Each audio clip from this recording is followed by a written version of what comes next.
දැන් බලන්න ජනාධිපතිතුමා නාස්ති කරන එක අපි නතර කළා කියන පෞගිය අවුරුද්ද පුරාවට. හැබැයි එතුමා කරන්නේ මහජන මුදල් නාස්ති කිරීම. දැන් එතුමා ශ්‍රී ලාංකික ජනතාව හම්බෙන්න රටින් රට යනවා. මේ වෙලාවේ ජනාධිපතිතුමා ඉන්නේ ජපානයේ. හැබැයි ජපානයේ අගමැතිවරයෙක් නැහැ. తాවකාලිකව වැඩ බලන අගමැතිවරයෙක් ඉන්නේ. සැප්තැම්බර් 7 වෙනිදා ඉවත් වෙන බව දැනුම් දීලා ඊළඟ අගමැති තෝරා ගන්නා තුරු తాවකාලික වැඩවැලීමක් පමණයි කරන්නේ. ඒ නිසා මේ වෙලාවේ ජපානයට යන්න එතුමා වීදම් කරේ මගේ සල්ලි.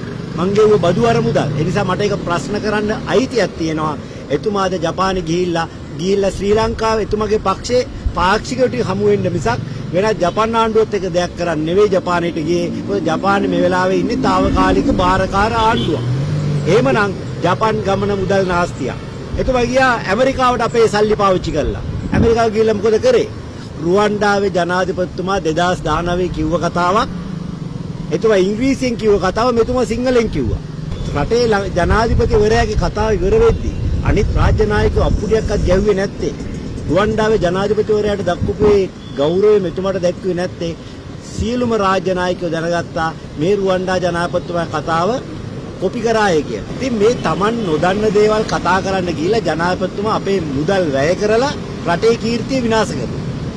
ඉතින් ඩුබායි ගමන වගේම ඇමරිකානු ගමන, ජපාන් ගමන මේ සියල්ලම මුදල් නාස්තියක්. විශේෂයෙන්ම ජපාන් ගමන මුදල් අවභාවිතාවක්. මොකද එතුමාගේ ජපාන් ආණ්ඩුව හම්බ වෙන්න නෙමෙයි මාලිමාවේ පාක්ෂිකය හම්බ වෙන්න.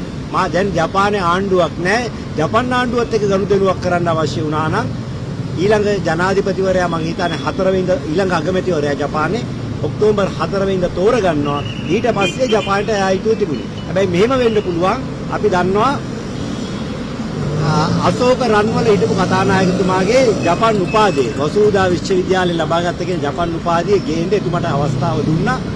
ඉතින් මෙතුමාට සාහිතිකයේ ගේන්න බැරි වෙච්ච නිසා ජනාධිපතිතුමා තීරණය කරා දන්නේ පක්ෂයේ ගෞරවය රැකගන්න ඔක්කොම බොරුකාරයෝ ඉන්නේ කියන මේ මතේ බිඳ ගන්න උපාධි සාහිතිකයේ ගේන්න මම්ම යනවා කියලා. ඉතින් ජනාධිපතිතුමාටත් උපාධි සාහිතිකයේ ගේන්න බැරි වුණොත් ඒකෙන් තහවුරු වෙන්නේ එහෙම උපාධියක් අශෝක රන්වල මහත්තයාට නැහැ. එතුමා කලේ බොරුව. ඒ නිසා එතුමා වහාම മന്ത്രി ධූරයෙන් ඉවත් කළ යුතුයි.